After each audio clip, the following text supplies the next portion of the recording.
You missed some important news from the LGBTQ plus community this week. To ensure you are current, we are recapping that important news. Here's what you may have missed. Governor Ron DeSantis tries to punish Orlando venue that hosted a Christmas drag show. We're back. A Drag Queen Christmas.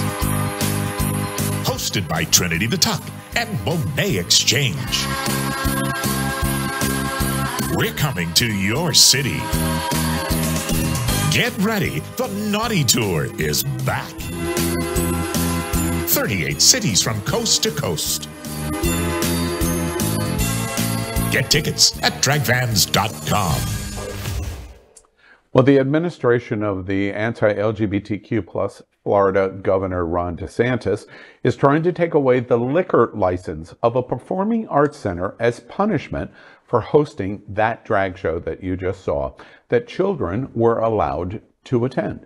The Florida Department of Business and Professional Regulation filed a complaint on Friday against the Orlando Philharmonic Plaza Foundation, Incorporated, after it hosted a drag queen Christmas show on December 28th. The complaint took issue with the fact that the drag show was advertised as, quote, all ages, end quote, and said the note warning about inappropriate content, quote, was barely visible, end quote. As per the complaint, the show included sexually explicit songs and dances without expressly prohibiting children from attending. However, in reality, the venue left it up to parents' discretion, parental rights, with a sign that read, quote, while we are not restricting access to anyone under 18, please be advised some may think the content or context is not appropriate for under 18, end quote. Out former Florida legislator Carlos Guillermo Smith has shared his view on the matter. He tweeted that this attempt by the DeSantis administration is nothing but a misuse of regulatory power that can cause severe economic consequences for local businesses. Okay, basically it's on. Department of Professional Regulation is just an administrative hand of Governor DeSantis. So he has the power to do this, and it'll be a question of how far he pushes it. I suspect he's saber rattling in doing this. Our house here in South Florida is in the same situation. They could have Department of Business Regulation do the exact same thing to our house. The argument is that if you're under 18 and material is sexually explicit, that children are under 18 are not allowed to be there. The proof of the pudding is defined sexually explicit. They're mixing adult entertainment of nudity and the idea that verbal conversation is sexually explicit, therefore pornographic, therefore children cannot be present. There's no proof of that. And there's no court documentation follow-up that speech is the same thing in public as pornographic material. That's the issue here. So court challenge at the minimum is coming.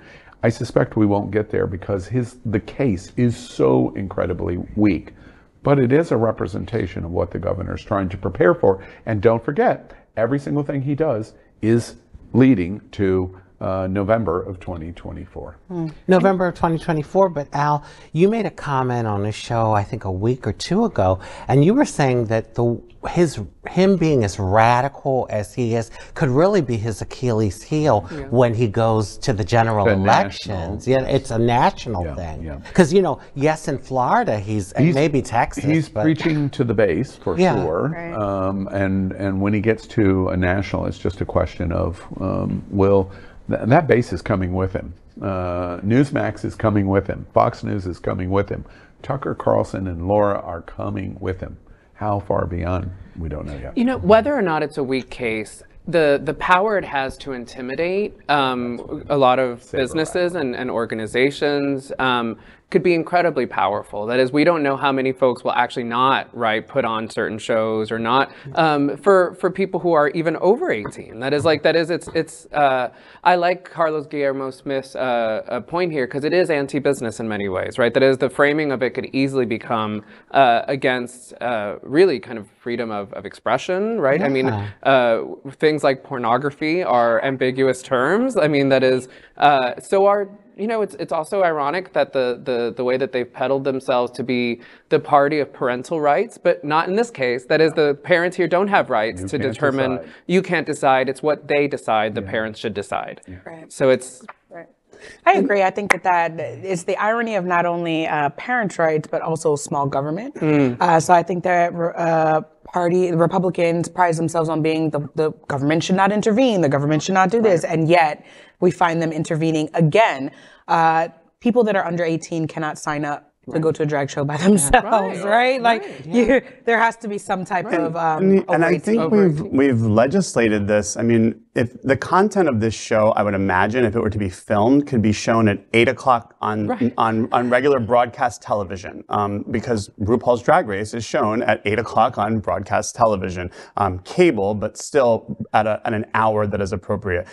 Children, quote unquote children, who are 13 can go to a movie that shows explicit sexual content, and even some light nudity. So children between the ages of 13 and 18, we've already legislated this. So this is such a thin attack at the LGBTQ plus community. The party of contradiction. Over and over again. At the end of the day, one of the things that jumps off for me at the table of conversation is, with weak legal position against the First Amendment, the observations of, here are all of the counter alternatives of the exact same thing. You have to get to, why is he doing this? There's probably only one reason.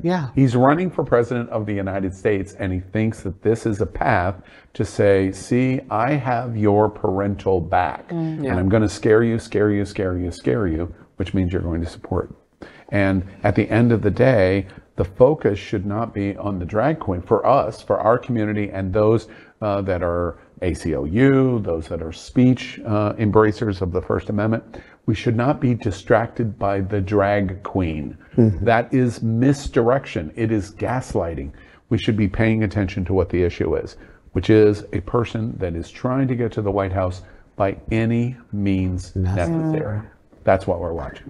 And if I can just add, because it's front and center right now in the state of Florida, is that he is not protecting our children from gun violence, which is the biggest thing that is threatening our children in Florida. And he's going for open carry, permitless. And so that is the thing that our children are at risk for. Drag queens are not. And listen to the children. Like, what is it the children are at? And we keep on saying children in this broad term, but like, that is like, what are youth looking for? What do they need protection from? That is, I believe in agency, right? That young people know what they need, and I think that listening to them is what has to happen. He has shown us his hand. We should listen to what he's saying. Absolutely. Keep watching the only television news in the world from our LGBTQ plus community, and stay informed on everything that is important for and about our diverse LGBTQ plus community.